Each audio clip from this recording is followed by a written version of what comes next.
So, hi everyone. My name is Vikki Tobak. I'm the author of Contact High: A Visual History of Hip Hop, which, if you haven't seen it, it is a history of all the important photos throughout hip hop's history from the late 70s. And so, of course, Roxanne is in there, featured prominently, and it is an honor to share the stage with you. Thank you, thank you. Thank you. I feel the same. I feel like you are a woman who needs no introduction, but since we're in Dubai, I'm not sure who here knows just how important she is to music, to women, to entrepreneurs, to really the story of just overcoming a lot, you know, and I think for those of you who have not seen the new film, Roxanne, Roxanne, it is an amazing film. Thank you. And is, you know, the story of your life. And it's, Yes. you know, it wasn't a poppy story. It was, they really got into some, you know, difficult things and how you overcame those things. And it was also a really joyful movie. Showed, you know, a lot of who you were as a person, as a kid. Yes, absolutely. How does it feel to be in Dubai? Is this your first time here? No, it's not. Is this your first time at Sole? Yes, it's my first time participating in Sole. Okay. And I must say this is a great experience. Like, there were so many things that I was able to see here besides just sneakers, just the whole street culture itself and how things are over here. And, you know, there are so many things where I see that there is a lot of involvement of women, but also a lot more needed involvement of women. You know, so I am so looking forward to that and becoming part of the Sole family. Well, one. Thank you. Thank you. Thank you. Well, one thing. This is my first time at Sole too. Not my first time in Dubai, but my first time here. And you know, just walking around and seeing the community that's come together here, and seeing, you know, in real life, like how much the early culture has made it this far, you know, to borrow the words of Big, like, whoever thought? Yeah. And, you know, going back to, you know, when hip-hop was more neighborhood-based and more regional. I mean, your film shows your early days in Queensbridge. Yes. Like, did you ever imagine that it would be the defining pop culture now? Well, when I first got involved in hip-hop actually had an expiration date. You know, they said that this was a genre of music that was not going to be around for more than about 10 years. So they would tell artists who were involved in the hip-hop industry early on, like, listen, don't worry about your publishing. Don't worry about your writing, because in 10 years, this music is not even going to be around. So they would offer us high numbers at that time. You know, and we were like, okay, well, look, you know, go ahead, you can sell it, because at the end of the day, it wasn't going to be worth anything. But there were also some people involved in the culture of hip-hop who said this is more than just a genre of music. This is a culture of hip-hop. This is a culture. It's going to be around, you know. And so for me, I came into the industry at 14 years old, but I had already had a lot of responsibility on me, and I was already, you know, my mindset was totally different. Hip-hop has always been a job for me. It has never been a recreation. It has never been something that I just did to do. From the first time I've done it, you know, whether it was a battle on the block for just a couple of dollars to when it turned into a battle in a club for a couple of thousand, it has always been a source of income or a job for me. Which is so interesting, because so many people like to tell the story like, oh, we were just having fun. But in the movie, like, at every point, you really advocated for yourself and said, like, what I do is valuable. Yes. And you're going to recognize that. Absolutely. And that was rare in those days. Rare today, even, you know, Yeah. especially for a young woman. To do that. So that was something in the film that I was like, okay, like, I was actually wondering, did that really happen? Or yes, everything about the movie, there was no need to fabricate or to embellish or enhance anything in Roxanne Shante's life, because that's just my life.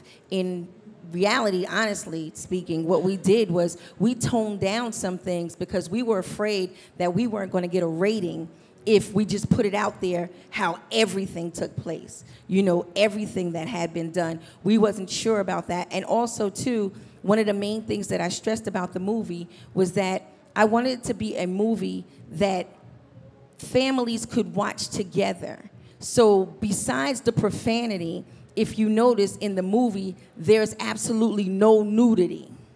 So therefore, parents didn't have to explain that to their children. I didn't want it to be a moment where they decide they need to turn the TV, or, you know, that you needed to turn the movie off or feel like your children weren't able to watch it. And it showed you the story of a young woman or a little girl growing into a young woman very quickly, which a lot of women do. You know, and this is from all cultures. This is not just something that only takes place in the hip-hop community or something that only takes place in the projects in New York City. This is something that takes place around the world, where we have little girls who are forced to become women entirely too fast. And so they enter into adulthood with a certain amount of arrested development because they didn't take the proper channel. It's almost like taking a seed and then waking up the next morning and it's a tree, and then expecting it to bear the proper fruit. But it can't possibly do that because it did not grow in the proper process.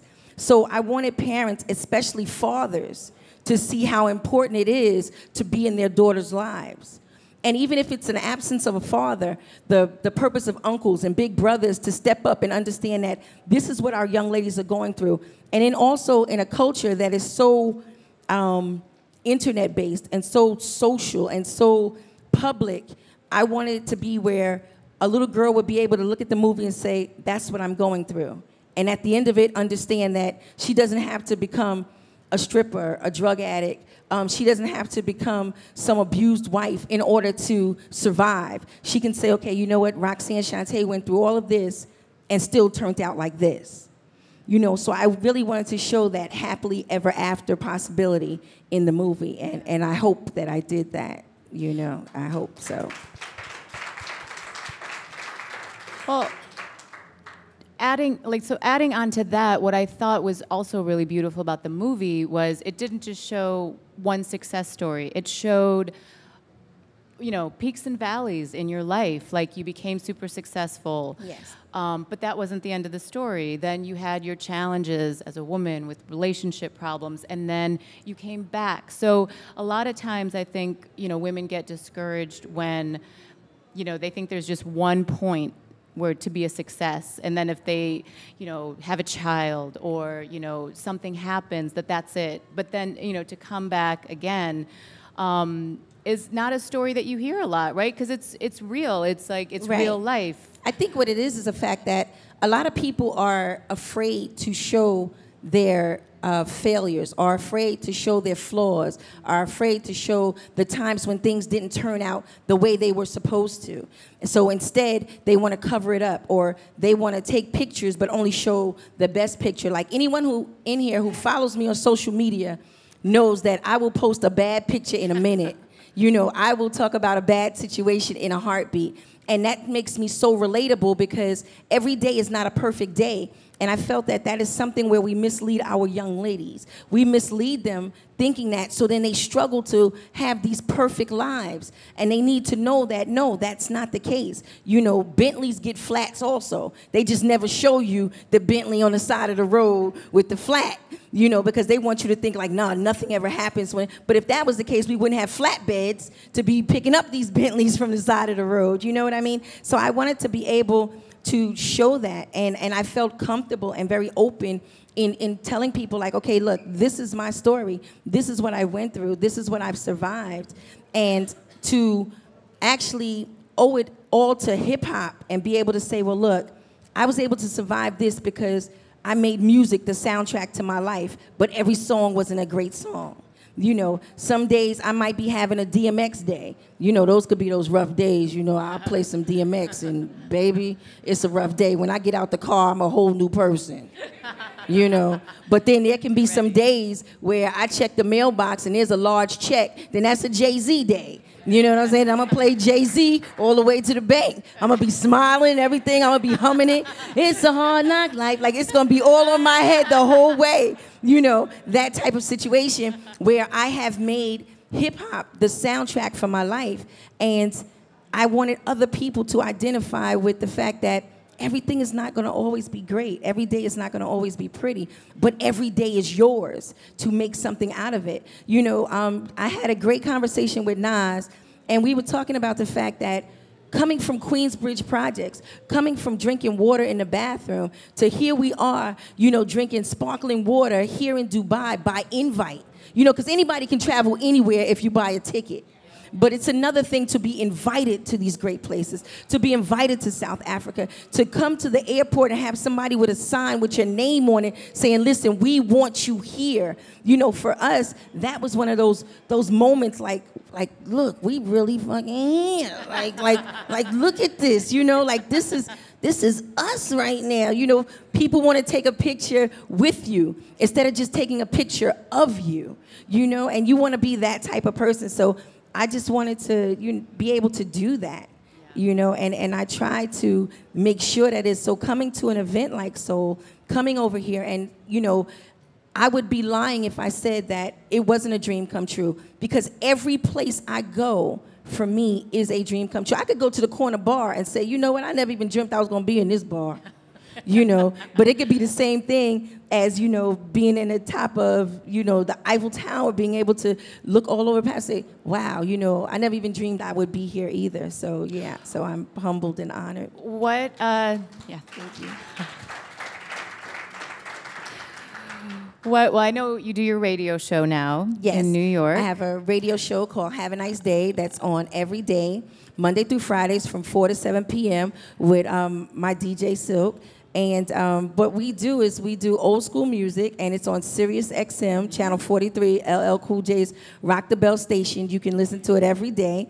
And we take it back. What we do is we preserve the hip-hop culture. So I have things like the questions that are strictly for the OGs. You know, questions that... What are those questions? Those are questions like, how did you take care of your shell toes? How'd you maintain, or exactly, how did you maintain a round Kango? You know, what did you do if you got a stain on your sheepskin? You know, how many batteries did it take to be inside of a boom box? And when your batteries went dead, did you put them in the refrigerator thinking that was going to recharge them?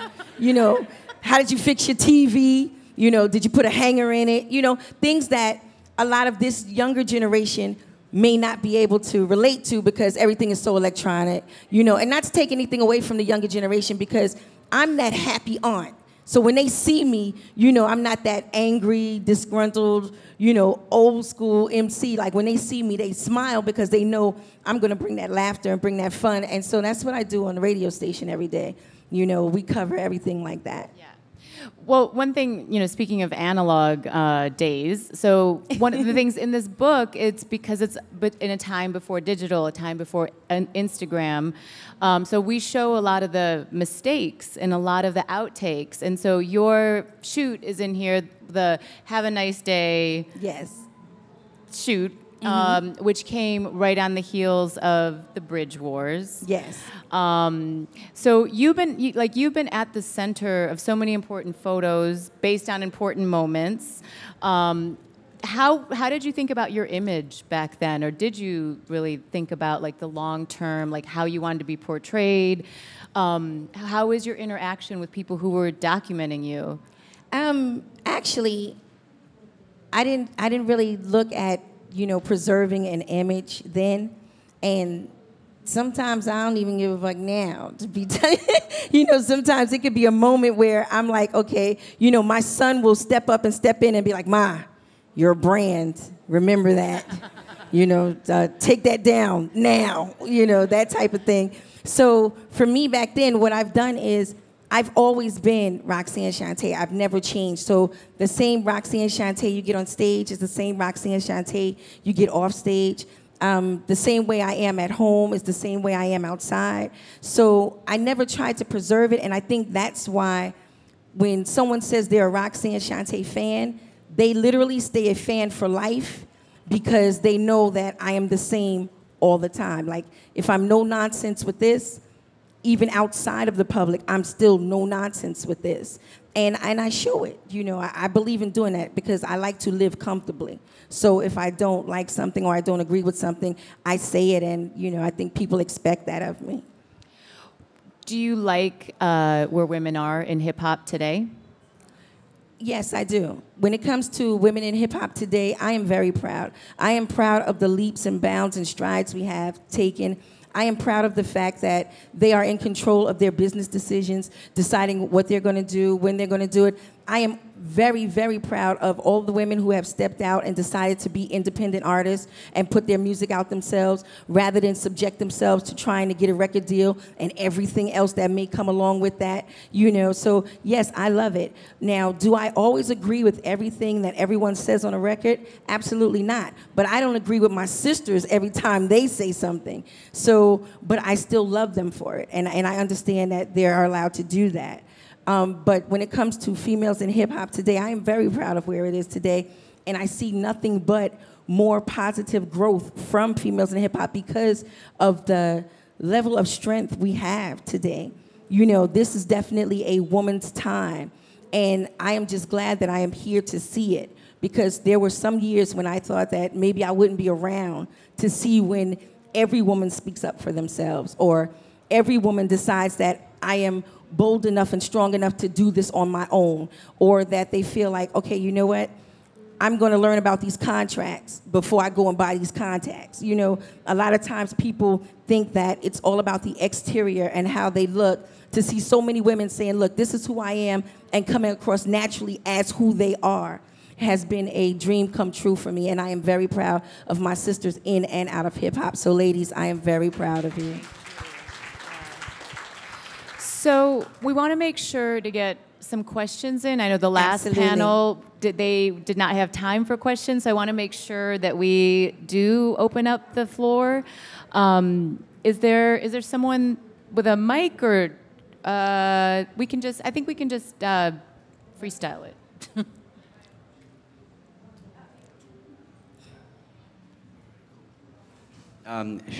Big honor to meet you. I host Saudi's first FM hip-hop radio show. And just a couple questions very quickly. Yes. I was called an infidel when I first launched the show in 2011. Mm-hmm. Because of what I do, you know, they think that music is forbidden and all that stuff, but I know what I'm doing. What kind of advice would you give me? Because sometimes it's very hard to do things against the current. It's not something that Arabia maybe wants a lot, especially the culture element of hip-hop, mm-hmm. which I'm really big at. So for someone like you who's been working in radio, what kind of advice would you give, you know, someone like me, you know, based out of Saudi Arabia? Well, what I would say is that, one, the presentation of hip-hop is something that needs to be understood. See, there are so many negative images in hip-hop, so because of it, I am sure that there are a lot of people who may feel that they need to shun, or they don't want to be involved in hip-hop whatsoever. So what I would suggest is that when you do present hip-hop, present the best of it. You know, present what it is that they need to know about hip-hop. Present the history of it. Don't just allow it to be what they see now, because that's what happens is when someone Googles hip-hop, they Google what is bad, what goes on, the negative, which is always going to get the most hits. So therefore, that's always going to be the first story. So it is up to people like not just you, but also myself, to make sure that we present hip-hop properly, because it hasn't always been presented that way. And it'll give them more of an understanding of it. Big up for that. Sorry, it's a yes or no question. I've asked so many rappers this, like from Kool Herc to Nas, and it's always different.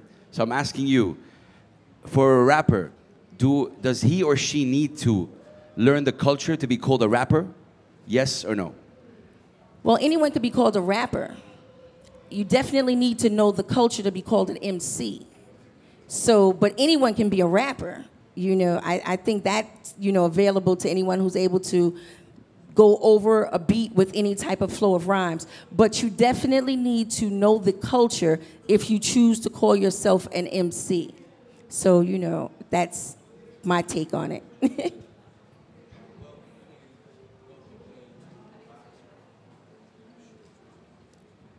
Say that one more time. Welcome, Queen, to Dubai. Thank you. Welcome. Thank you. I'm humble. Thank you.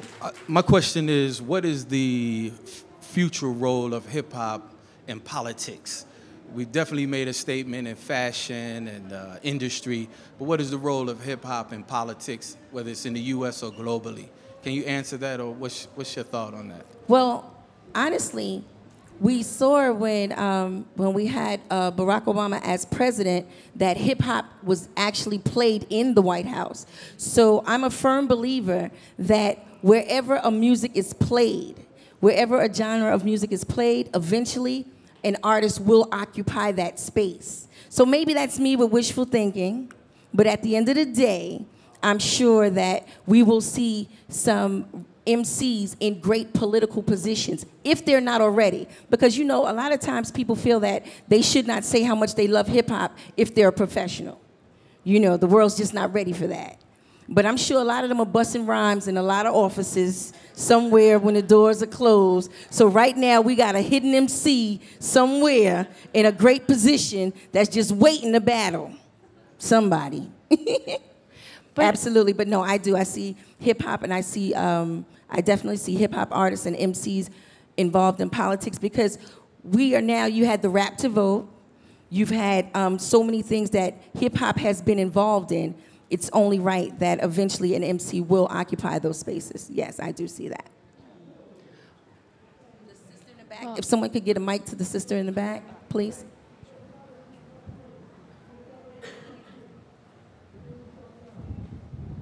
Hey, Roxanne. I'm totally fangirling right now. I've listened to you since I was like 9 or 10 years old. First MC that I was a fan of, okay? And I'm from Toronto. I want to say I have a daughter. I asked the same question to Bobito last night, or the other night. Coming up in this age where our kids, and you have a daughter too. Yes. Daughters, maybe? I have one daughter, One yes. daughter. In an age where social media is affecting their self-esteem a lot, comparing, you know, and a lot of rappers that are rapping in their underwear, whereas that wasn't the thing when we were growing up, and when you guys were out there. Like, it was about skills. Yes. It wasn't about how much of your stuff you were showing. You know, I'm trying to really let her understand the difference, but it's so hard because that's what's out there right now, and I have to go to like documentaries and go back in the crates so that she can appreciate, like you said, the history, not just starting from like auto-tune, you know? Right. To appreciate the skills, the lyrics, like the girl power, you know, like UNITY, you know, like stuff like this. And what advice would you give as a mama and as a female MC, or MC, but still, yes. To these young girls who think that that's part of, I mean, it's such a big part of like getting out there and being big, making it, you know, like Debrat, remember, she tried, and it did, because it's not her. Absolutely. You know? So I want to know what your advice, because that's important. I would want her to hear, we're recording, so I can send it to her, so that she can hear your advice. Okay, well, first things first, what I would say is that if it's a fact of the visual, and they're looking at them and they're, you know, in their underwears, or they're half dressed, or they've had body enhancements and things like that, as a mother, it is your job to enhance your daughter's self-esteem by pointing out the flaws in that situation without sounding like you are angry or jealous or envious in any way. So in order to do that, you must add a little bit of what I would call, quote unquote, a comedic effect to your response. Meaning, each and every photo that she sees of them, there's also a bad photo of them out there also. So if it's a way where you see where the body is enhanced, and she's like, oh, look at her body, it's so nice. Then you go and you find the photo of the close-up and you say, no, look, that is dropping. Look, you don't want that. Get a close-up on her, get a close-up on them, you know, like say, look, she has cellulite just like mommy. It's just that her stockings are stronger. You know, you want to show a picture like, look, let's get really, really close. You see that? That's a lace front. You have beautiful hair. She has no hair around the front.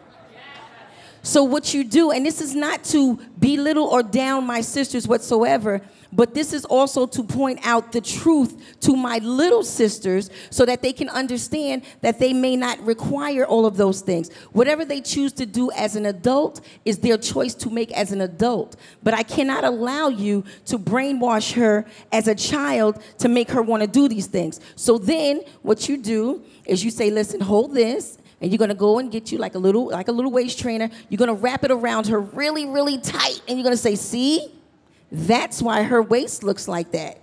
You can't eat ice cream and cake and wear one of those. You see, so when you do these things and you make it with a comedic effect, which will make her smile, and she won't look at that way. She will see things with a different objective to it. Not always looking for the flaw in someone else, but understanding how perfect she is, who she is, how she is. And that's what I do in my house. And I think it works. That's what you should do. Absolutely. Well, and conversely, I have 2 sons. I guess I would just add on to that. What should we be talking to our sons about when they're looking at images online? I think right now that's so in the ether of like language and women and you have 1 son, right? Yes, I do. He's here. Yeah. Yes. Oh, okay. Hi. What would be your advice to moms of young men? Well, if your son if he's in sports and he's talking about he's going to be an athlete and he's looking at these girls and all these things, then you say to him, well, do you think she could be your manager? And he's like, no, she couldn't be my manager. Well, if you decide to have a child, she automatically will get 18% like your manager. And she doesn't even have to help you train. She won't have to help you get a team. She won't have to get up early in the morning, and you will just have to do that. It will make him look at it differently, like, okay, hold on. I want someone who has some brains. I want someone who will be able to help or be able to at least help me achieve my goals in life. You want to point out that every relationship, whether they choose to call it or not, is a partnership. So I need you to look and tell me, would you like her to represent you in a meeting? Do you feel comfortable leaving her someplace alone? Would you? And then the first thing they'll say to themselves is like, no. So you're teaching them trust. You're teaching them how to look at a situation, look at a relationship, evaluate it for what it is going to be, which may continue to be a partnership for life. That's what you want them to do. So as for sons, that's kind of what I do. Like, okay, well, listen, are you sure this is what you want for life? Because they don't look at it that way. Everything is so temporary. So they look at it like it can be temporary. But you need to let them understand that this union here could be for life if a child is produced. This union here can be for life, even if you get married and then you're paying alimony or these different things. Not just pointing out the negative things, but letting him look at what the positive things can be, and then they just choose wisely. Well, and also probably by just being a good human being, right? I mean, children watch their parents. Oh, yeah, absolutely. You definitely can lead by example. Yep. You definitely can lead by example. I don't know if I've always been an excellent example, but one thing is, I've always consistently been there. And that is very important. Huge, we may not be perfect every day, but at least they know that you are there every day. So, so that's very important. So we probably have time for 2 more questions.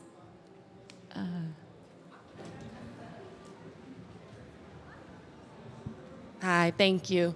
So I had the opportunity to meet you outside and take a picture with you. Absolutely. And I had mentioned how being a part of the boys' club is a very difficult thing and related to you in that sense. As a beautiful young woman growing up in a time when hip-hop was just starting and really like finding its way, and you were finding your way. Can you give some insight on how you kept yourself grounded being a woman in this industry, and with like the way in which you have to put yourself out there? And part of the way you have to put yourself out there is by being present. But sometimes when you're present, people take that as, oh, she's interested in a different way. And it's like, no, I'm here for strictly business, boo. Right. Unless you're gonna secure this bag with me, I could care less. So what advice can you give towards the women who are really out here struggling to, you know, keep that focus and really keep the men off of their backs when it comes to trying to, you know, stay strictly business? Well, when you come into, let's say, for instance, when you're going into a meeting or you do come across a party situation or a party setting, you know, a lot of times, unfortunately, we don't know how we're presenting ourselves when we come somewhere or when we go somewhere. So you have to be very mindful of the conversations that you strike up, the responses that you give. Because, see, my success in the industry is because I'm everyone's sister. I've never had that relationship in the industry. Every time I walked into a place, if someone said something out of line, the first thing I would do is put them directly in the brother's position. Like, man, stop that. You know you my brother. I love you. How you gonna be like that with me? Then automatically his mind switches to, that's my sister. So now, naturally, a man is gonna be very protective of you once you become his sister. So now he's looking at it like, she's not in here looking for a husband. She's not in here looking for a come up. She's not in here looking for any type of financial help or assistance or trying to see who's gonna buy her a car or buy her a pocketbook. This is my sister. So she's came in as my sister. I am going to protect her as such. So now you'll find yourself, and then once you do that, you can't switch. You can't change that. You stay in that position, meaning when someone comes around and he comes in and says, nah, man, back up off of that's my sister, you ought to say, that's right, that's my brother. Then what happens? He becomes your brother too. And so it's contagious. So then you'll find yourself in an industry, like myself, filled with brothers. So everywhere you go, they embrace you as their sister. What happens? Let me tell you something. The benefits of being their sister is better than anything else. Why? Because you eat when they eat. You shop when they shop. When they see something, they be like, yeah, let my sister get one of those too. You be like, yeah, let me get one of those too. When he gets ready to go out and eat, he calls you to make sure you ate. Hold on, let me make sure my sister ate something. Hey, did you get something to eat? Nah, I ain't getting nothing to eat. Where y'all going? Well, bring me something back. While he's in a restaurant, he will bring you something back. Why? Because you're his sister. So when you come into the entertainment industry, that is not, you don't come in the entertainment industry to find a spouse. You come in the entertainment industry to find your destiny. You come in here to find your, I kind of wanted to say that your opportunity, but I don't want you to be an opportunist. But just know for a fact that if your brother says he could get you on his record, get on that record with your brother. You see? So that's what you do. And then you be very mindful of the conversations that you spark up. They start talking something, don't try to show him how slick you can talk also. You tell me, listen, I don't want to hear how big it is. Man, you my brother. I don't even want to look at you like that. And because of that, you never have to worry about it switching. And then you'll be a Roxanne Shante, making records 30 years later, you still be touring. Why? Because your brother Nas wanted to put you on the show.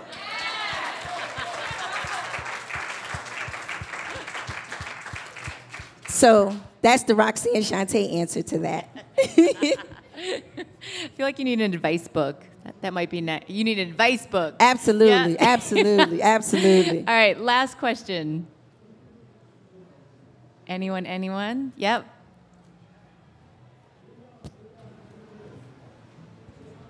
I met you outside a bit earlier. Quick question. In the movie, there's a moment where you meet a young Nas, I remember. Yes. When you look back at that moment, and both of you, your careers, and your impact on hip-hop, how do you feel about that for, hip-hop culture today? I'm honored. I'm honored and I'm humbled because my approach to everything is not always the best politically correct approach, you know. And so to meet a young Nas and to literally threaten him into a position like, you better be good and you're gonna do this, and then for him to turn out to be one of the greats, and for him to publicly say that, you know, if my sister wouldn't have said that, you know, I don't know which direction I would have went, and because she said that is why I went into this direction. Like, I didn't put that in the movie first. He actually put it in his documentary, Illmatic. And I'm gonna explain to you one thing about Roxanne Shante and the universe. I never speak of the things that I do for people. That's between me and the universe. And the universe pays me for that. I never make it my business to say, I did this for this one, or I fed this one, or I created this one. It is their story for them to tell. So once he told it is why we put it in the movie, because he had already put it inside of Illmatic. So a lot of people would say, well, how do you feel about that turning point? I felt honored. I still feel blessed. And I'm very humble, because you never know that one child that you meet, that one day that you tell them to go to school, you never know who they could turn out to be. They could turn out to be Nas.